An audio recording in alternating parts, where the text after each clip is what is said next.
Maybe you've used a phrase like that with God. Maybe, if you get me this promotion, God, then I will worship you with the tithe. God, if you heal me of this sickness, then I will serve others around me. Hey, God, if you just help me pass this test, then I'll come to church. Are you just trying to get something from God? Is your position in life your priority? Or is it God's presence? The second thing that we learned from David is that God's presence is better than position. See, David, he started as a shepherd boy in the fields, right? Being completely overlooked by his own family, right? Then he's anointed as king. Then he fights a giant. Then he becomes the psalmist for King Saul. Then he goes on the run for his life because King Saul wants to kill him, and he finds himself hiding in caves. And then later he finally becomes king. And so he has many different positions throughout his life. And so he experienced all these different positions from the lowliest to the highest. He experienced them all. And even when David was king and had power and influence and wealth, listen to what he writes in Psalms 84, starting at verse 1. How lovely is your dwelling place, O Lord of heaven's armies. I long, yes, I faint with longing to enter the courts of the Lord. With my whole being, body, and soul, I will shout joyfully to the living God. Verse 10, a single day in your courts is better than 1,000 anywhere else. I would rather be a gatekeeper in the house of my God than live the good life in the homes of the wicked. That's remarkable. This man who had a palace, who had all the wealth at his fingertips, is saying that he would rather be in the presence of God. That's remarkable. I mean, David, we saw already that he didn't fall in love with God's presence as king. He fell in love with God's presence as a shepherd in the quiet place when he was just worshiping and spending time with just he and God together. It was his priority. It was the rhythm of his life. So then when he became king, he simply carried that love for God's presence into his leadership. He already had it. It started long before that. See, there was a time when God's presence actually dwelt in what's called the Ark of the Covenant.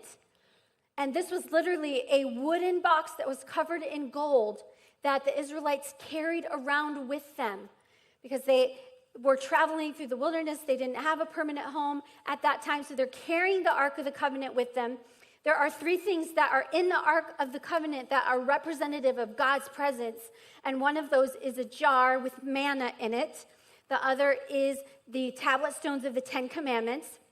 And then the third item that was in there was Aaron's staff that grew a sprout on it. And so those things, and that Ark of the Covenant was a representation of God's presence. And they took it with them everywhere they went. And so David, right, is finally in Jerusalem as king, and he is desperate to bring God's presence to its final place, to the place it belongs, and to its home. And so he does this. He makes arrangements for the Ark of the Covenant to come into the city of Jerusalem, and he is ecstatic. He is so excited that God's presence is finally coming home. And so there's this parade that brings it into the city, and David comes out and is dancing and just leaping with joy and worshiping, and he's just completely undone because he's so thankful that God's presence is coming home, and he's celebrating with all of his might. And so his wife sees his behavior, and she actually gets on him about it, and she scolds him. And so we're going to read his response to this in 2 Samuel chapter 6, starting in verse 21. He says, I was dancing before the Lord, who chose me above your father and all his family. He appointed me as the leader of Israel, the people of the Lord, so I celebrate before the Lord. Yes, I am willing to look even more foolish than this, even to be humiliated in my own eyes. David didn't stand at a distance like a royal person would, because royalty is known for keeping their decorum, right? They're refined and dignified, and they show class, right?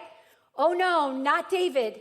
No, he didn't care. He came completely undone and was dancing with everything in him. At even one point, he throws off his robe. He does not care. Why? Because God's presence meant everything to him, and he wanted it in the city where it belonged, and he was ecstatic to see God's presence coming home.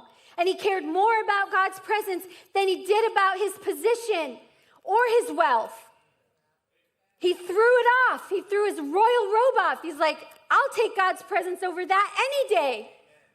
And that's what he was doing here. And what he was communicating through this was that God gets all my worship. He gets all the attention. I would rather have God's presence than all this wealth or my position as king. I would rather have God's presence. But some of us, instead of just being thankful for God's presence, we're trying to get something from God. We say things like, if you'll do that, then I'll do this. Maybe you've used a phrase like that with God. Maybe, if you get me this promotion, God, then I will worship you with the tithe. God, if you heal me of this sickness, then I will serve others around me.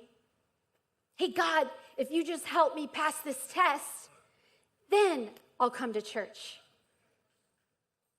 Are you just trying to get something from God? Is your position in life your priority? Or is it God's presence?